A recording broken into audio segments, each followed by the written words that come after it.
Hello, welcome to Passion for Books. My name is Kim, and today I'm bringing you my May wrap-up. So let's get into the books that I actually finished in the month of May. The very first book that I finished was called The Secret Ingredients of Wishes, and this is by Susan Bishop Criswell. If you would like to see the full review of this book, I did an individual review on this book. I will link it up above in the cards. I absolutely love this book. I think I spoke on it a little bit in my May TBR list. I really did enjoy this. I didn't think I was going to enjoy it just based on the cover. I wasn't one that just drew me in automatically. So again, this is a don't judge a book by its cover type of book. But I absolutely loved it. If you are into the magic and wishes and that type of thing, you will really love this but more of a little bit of a light paranormal, again dealing with a little bit of magic and wishes and that type of thing. A little bit different than what you would think of magic, but I did enjoy it. It had a very sweet, say, romance. It doesn't go heavy into the romance, which I actually really enjoyed. Wasn't what I thought it was going to be when I went into it, but it was a very sweet romance. Again, in that review, it has kind of a bittersweet ending to it. So just if you do decide to pick it up, just know it does have a bittersweet ending. It's part happy and part kind of sad. But yeah, I did enjoy it. So highly recommend this book. The next book, this book that I have with me was The Dara Joy, Tonight or Never. Again, I spoke on it in my update video. I really do enjoy this author. I really wish that she was still in print and she was still creating books because she is an outstanding author. But unfortunately, I think she made some poor choices and some legalities went into it. So I don't think she is, at least not printing under Dara Joy. I would really love to know if she is printing under a different name. But again, I did highly enjoy this. This is kind of a Regency romance, very much historical, and around the kind of a French Revolution was taking place is kind of the side story and background that this book is taking place in. Very sweet, very story, romance behind this particular book. Again, Chloe, she is a little bit of a spunky character, especially for this time period. She kind of goes against the norms of what is expected of a lady. She does manipulate Lord Sexton into marrying her. This is a childhood friend that she grew up with, and it's cute how everything kind of comes about. So again, if you can get your hands on it, you probably need to look more in maybe used bookstores and that type of thing, because when I found it online, there was no way in the world I would pay the price that it's saying for it. But I believe if you have like Kindle Unlimited on Prime, that I think you could read it for free if it's still available that way. So again, I do highly recommend her if you can find any of her books. Again, probably best luck of finding them would be in used bookstores. But again, a very sweet story. I did enjoy that. This book is one of my tomes that I had to read this past month. Not had to, but it was on my TBR to read. This is the first fantasy book that I have read probably since high school. And it is very much a high fantasy. It creates a whole nother world, which is why it's as big as it is. Because the author does have to set up the world and the mores and the society, the things that are right and wrong and that type of thing. But absolutely ended up loving it. Again, it is slow starting to set up the whole thing. But I did really enjoy this book. I didn't want to put it down, so this kind of took over my TBR list of reading. After I finished the first two, I wanted then to concentrate solely on this book for that, and I did highly enjoy it. I did enjoy how the book did end.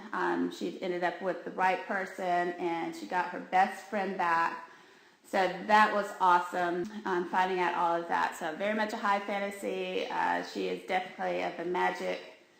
That she didn't understand that she was magic growing up, and because she's coming of age, becoming a woman, everything starts to fall into place, and all her different guardians that she doesn't know she has is trying to protect her and trying to bring her through this very crucial time without her dying.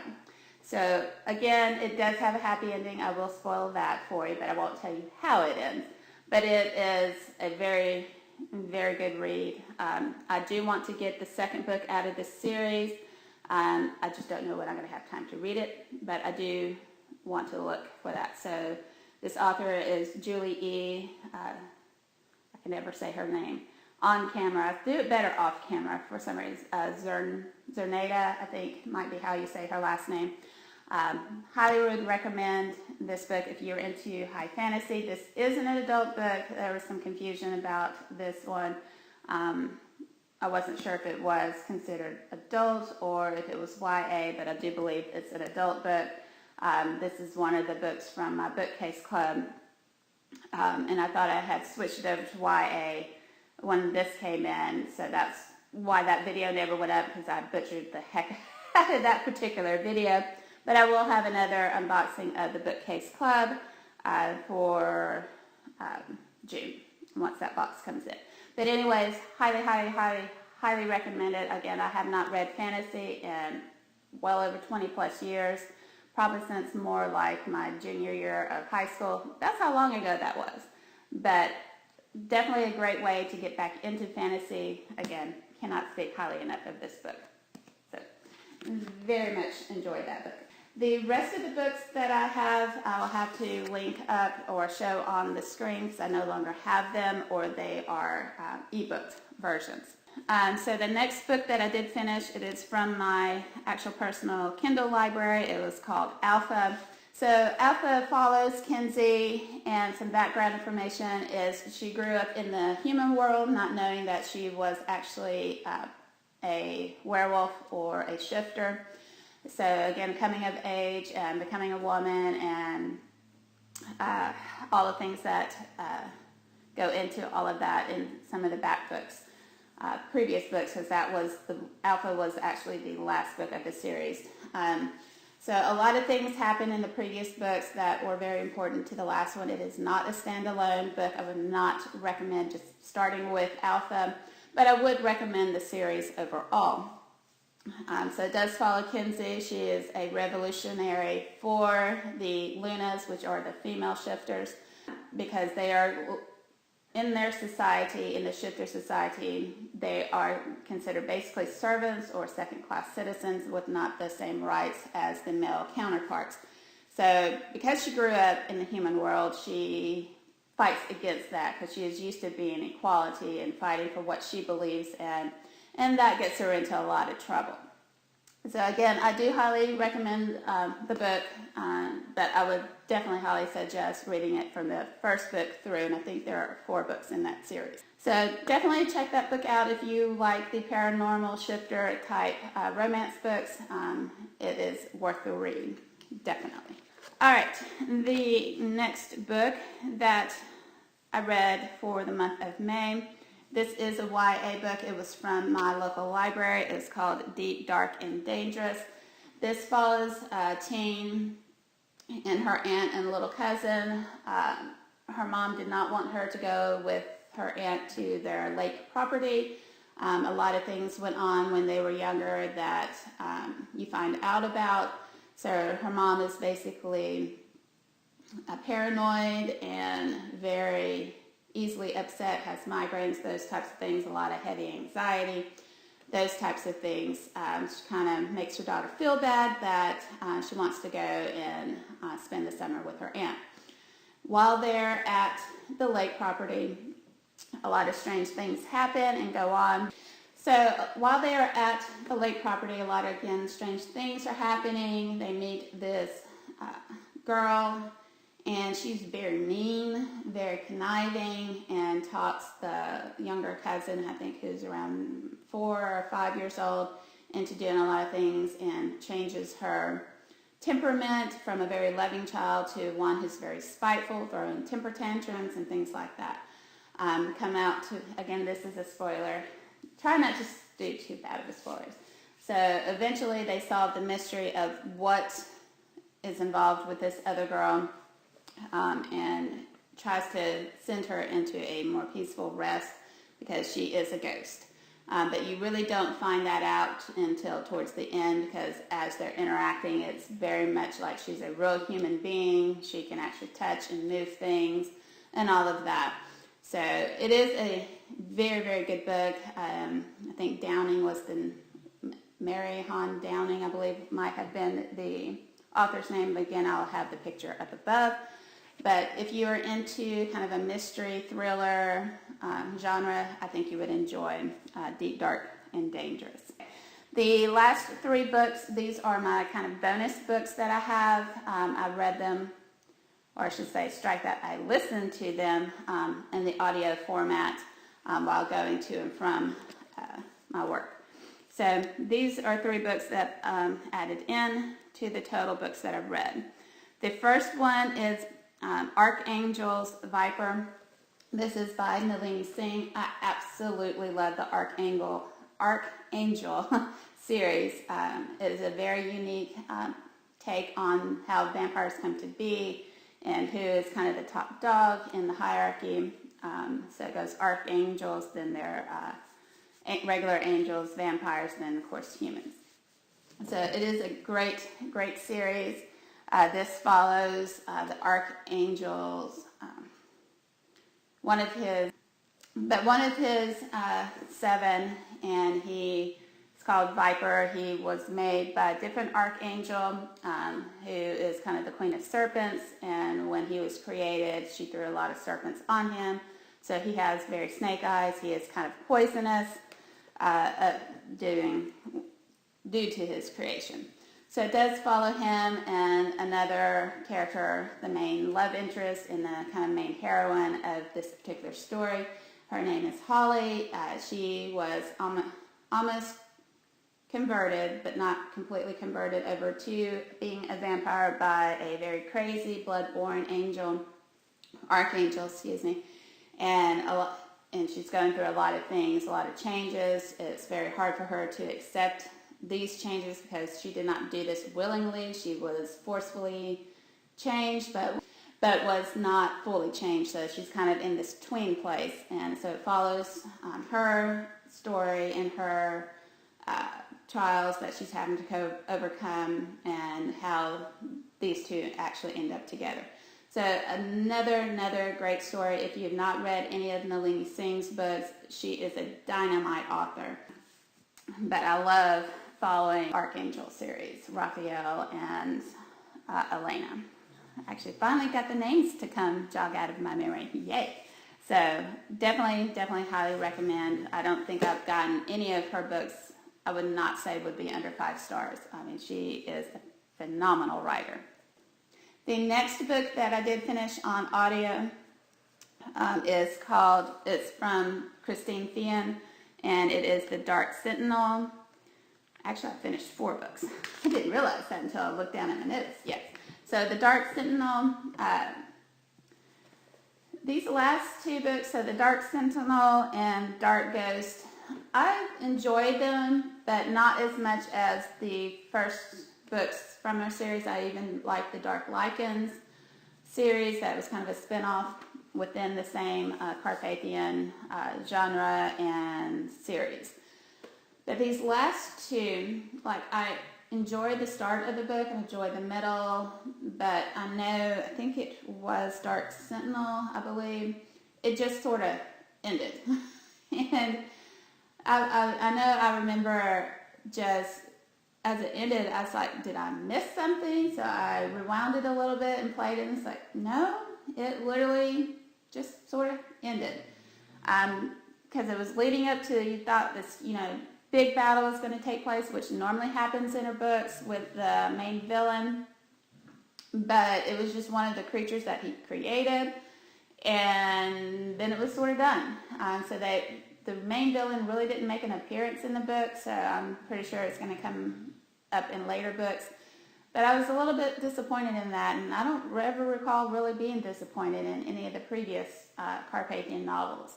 So I would highly recommend, especially the earlier, Dark Hunters, I think it might be the series, but it follows her take on vampires and all of that, and they're called Carpathians, how they originally start out as Carpathians, and then they make the choice, to either they don't find their life mate, then they can choose to meet the dawn and die honorably, or make the choice to, at that time, again, if they've not found their life mate, to go and turn into an actual vampire, which means they lose their souls on a kill that they did just to experience emotions, and it gives them this huge high, which then they pretty much chase for the rest of their non-living lives. So I do highly recommend, if you start the series, start with Dark Prince. That is the very start of the series, and then go from there. All the books are pretty much standalone. You really don't have to read them in order, but I would definitely suggest starting with Dark Prince first, just so you kind of get some background information of the culture and where they are and all of that. So highly recommend the series, but I would probably give these last two books 2.5 to 3 stars, just because they're not as strong of books as the previous books in that entire series. But still good, just not up to par with, to me, the other books in the series. And then the very last book is Night Broken. The last book that I finished this month was Night Broken. This is by, again, another favorite author of mine is Patricia Briggs. And this, again, follows the saga of Mercy Thompson. And, again, it is an incredible book. I highly, again, recommend the Mercy Thompson books. And it is a phenomenal read. Even though I didn't physically read it, listening to it on Audible or in the car as an audiobook. Again, it just follows her path and what went on with this particular book. Okay, so this one, her husband Adam, who is the werewolf, again, this is a paranormal romance following werewolves, and she is actually a coyote shifter through her Native American heritage. And her now husband had been married previously, and his ex has come to them for protection because she hit it off with this, whom she thought was just a normal human, was actually a volcano god, and all the things that went on with that. So she begged for to come and have them to protect her. Christy is a very manipulative person who's kind of like always a damsel in distress, and she makes people feel bad for her, so they'll take her side on things, and her and Mercy do not get along, and all of the shenanigans that went on with that. So again, I would highly, highly recommend the Mercy Thompson books. And okay, so if you do decide to pick up this series, Moon Called is the very first book out of the series. Again, I cannot highly recommend these books enough. Everyone, again, I would give a 5-star rating. I don't think there have been any that I would consider to be less than that. She is just a phenomenal writer. She draws you in. She gets you to be very much involved with the characters. You're rooting for them. You're rooting for the bad guys to go down. And as these books are going on, a lot of them are coming, some of the characters are becoming very gray. They're not good or bad. They're somewhere in between. So you don't know really how to root for them, whether you want them to be successful or you don't. So again, highly recommend the Mercy Thompson series by Patricia Briggs. So I hope you have enjoyed this video and all of the books that I managed to read. And I actually got 9 total books read. I originally had 11 books scheduled, and I did manage to read 5 of those original books that were on my 2 TBR list, but then some of them got DNF'd, and then I added in the 3 bonus books off of the audiobooks, as well as one from my Library Loot series. So overall, 9 books. Was not too shabby, being that this was the month that school ends. So it was very, very hectic. I didn't have as much time to read, so I cannot wait to see what I do in next month's reading. So anyways, if you enjoyed this video, give me some comments down below of some of the books that you think you might want to read. Again, most of the books I would highly recommend giving you 4 to 5 star ratings on a lot of these. A lot of them I have reviewed on Goodreads, which again, my handle for that is Passion for Books 79 as well. As all of my social media is Passion for Books 79. I hope you enjoyed this video, and until my next one, I hope you have a good one. Bye.